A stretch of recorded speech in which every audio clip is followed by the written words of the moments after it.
রাসূল পাক সাল্লাল্লাহু আলাইহি সাল্লামের কলিজা যেরকম ধুয়ে সুন্দর করা হয়েছিল, ঠিক একইভাবে তারেক রহমান সাহেবের এই ব্যবহারে সকল রাজাকার আল বদর আল শামসদের রাজনীতিটা তো আসলে এরকম হওয়াই উচিত। আমাদের দেশের রাজনীতিতে কোনো ভাই বিএনপি করে, কোনো ভাই জাতীয় পার্টি করে, কোনো ভাই আওয়ামী লীগ করে, কোনো ভাই জামাত করে, এরকম হয়েছে।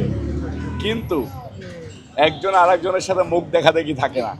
ঠিক একই রকম সংসদে পজিশন অপোজিশনের মানুষের সাথে কথা বলা বলে হয় না।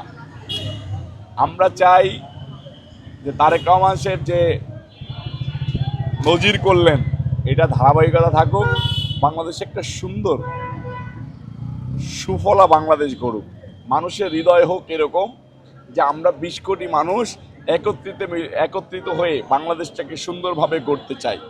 বাংলাদেশ থেকে সব মববাজরা নির্মূল হয়ে যাক, সব স্টুপিড মার্কা বেয়াদব ছেলেরা নির্মূল হয়ে যাক। বাংলাদেশ থেকে বাংলাদেশ বিরোধী, বাংলাদেশের মানুষের ভিতর থেকে বাংলাদেশ বিরোধী মনোভাবটা দূর হয়ে যাক, পাকিস্তানের পক্ষের মনোভাবটা দূর হয়ে যাক।